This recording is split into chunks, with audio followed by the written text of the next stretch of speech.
Another example with two variables is here, whereby we have p equals to 3q plus 5 over 2.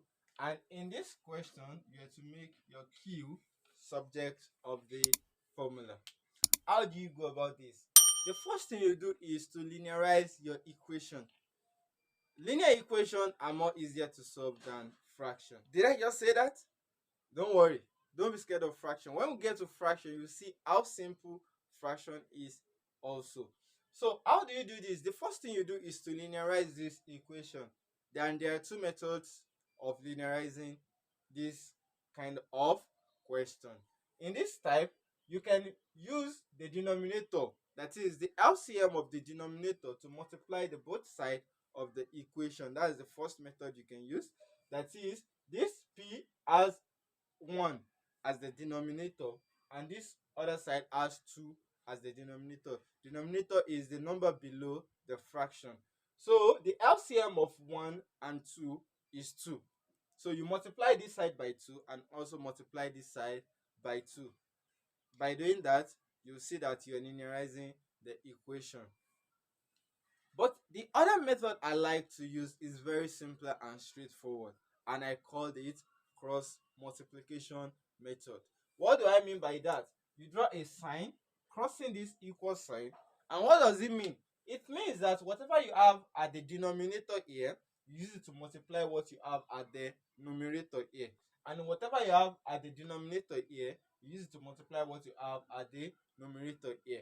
And in that situation, you have 1 down here. You can use that one to multiply the numerator here. So that means you'll be having 3q plus 5, multiply by 1, everything will still give you 3q plus 5. And this side is 2 multiplied by p, which is the denominator multiplied by the numerator, and that will give you 2p. That's the first thing to do. And by this, you see we've arrived at the first example we treated today, which is what? Linear equation. So the next thing to do now is to transfer this 5 from this side to the other side.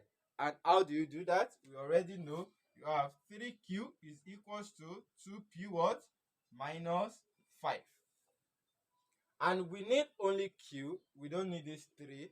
What do? We divide both sides by 3, eliminating 3 from this side and transferring it to the other side. So divided by 3, divided by 3, you're left with q, because 3 cancel 3, to be equals to 2p minus 5 over 3. Can you see how simple it is to do subject of the formula? So let's go to another question that has more than 2 variables. This is another question with more than 2 variables. In this situation, we have a as one variable, b as another, c and x. That is, we have 4 variables in this situation. You might be thinking, oh, this will be difficult to solve. Don't worry, just stay tuned. It is very easier to solve, even as easier as the first one we solved. Should I say more easier than the first one to solve? Let's go on. We are looking for x as the subject of the formula in this situation, and we have a on the way, we have b, c on the way. So the first thing to do is to what? I told you, rearrange this equation. But if you like, in this situation, you might not even rearrange anything here.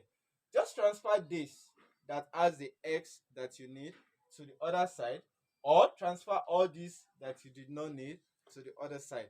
Either of the two, it's your choice. Transferring this to the other side will give you a square. This is minus 2bcx. And when you transfer it to the other side, you have what?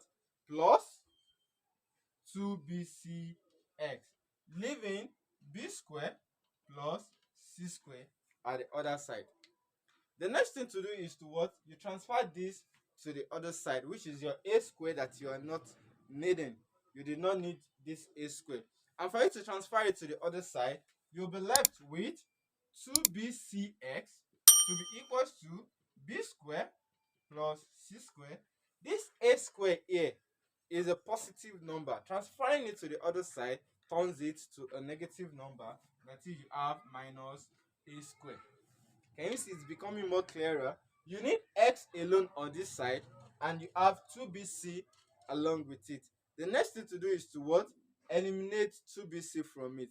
And how do you do that? You divide both sides by 2bc.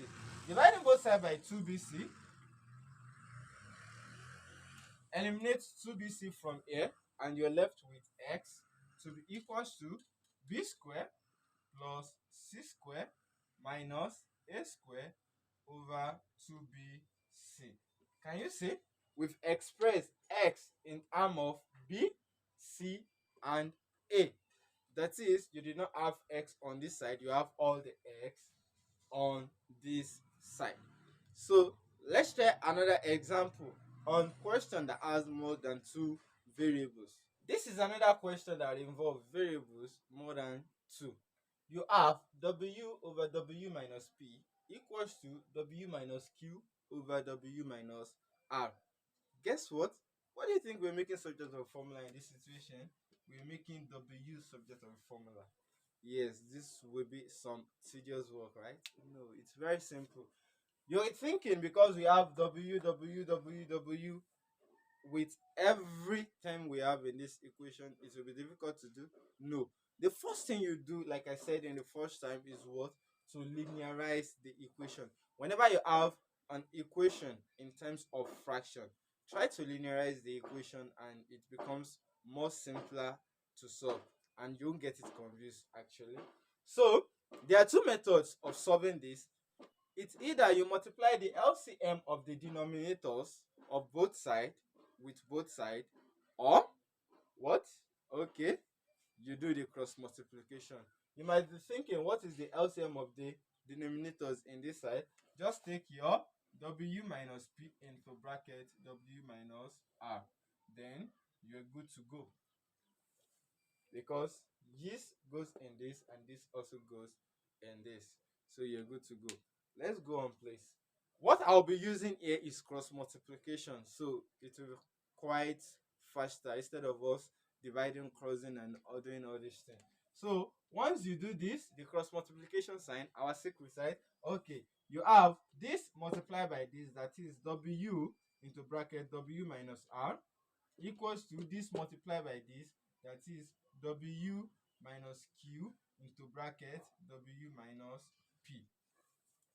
That is, we're using this to multiply this and this to multiply this, like I explained the first time, the denominator to multiply the numerator. And the next thing to do here is to open the bracket. Please don't get it confused. This bracket is not part of it. So the next thing to do is to open the bracket. To open the bracket, I told you, use what you have outside the bracket to multiply whatever you have what inside the bracket. Mind you, sorry, this is a whole entity also. You have to put everything in bracket.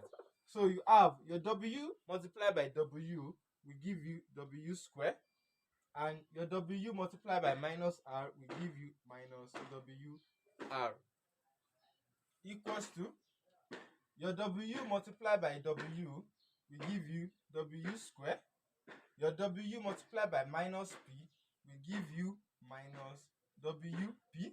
You take this minus q also to multiply this, that is minus q multiplied by this will give you minus wq, and this multiplied by this will give you, because you have minus multiplied by minus, will give you plus pq. Yes. So the next thing to do is to collect all w on one side of the equation. You know, we have w here, we have w here, but this is the only entity without w, the only variables without w. So let's transfer all the w's to the other side. And with that, we have w square minus wr. This will come here, and this will become from plus w square to become minus w square.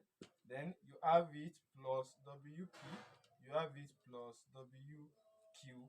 Everything equals to pq. Everything equals to pq. You can rewrite this equation as w square. This is another w square here, minus w square. You have minus wr minus WR plus WP plus WQ equals to PQ.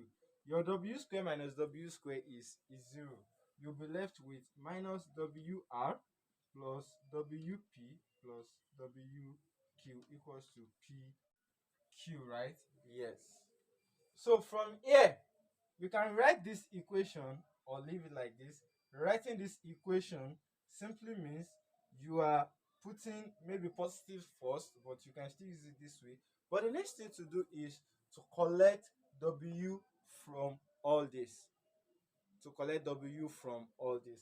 Collecting W from all this, you have W, which is common to everything, into brackets minus R. You'll be left with minus R here, plus P, then plus Q. Everything equals PQ. So from here, you can transfer all this to the other side. Left with, that is, you divide this side by minus R plus P plus Q, and you divide this side also by minus R plus P plus Q.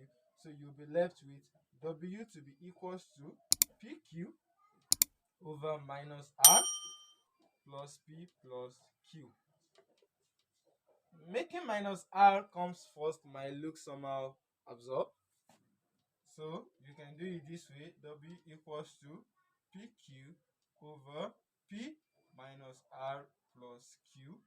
Or if you like, you can say W equals to PQ. You can say P plus Q minus R. Either way, you're still deriving at the same answer.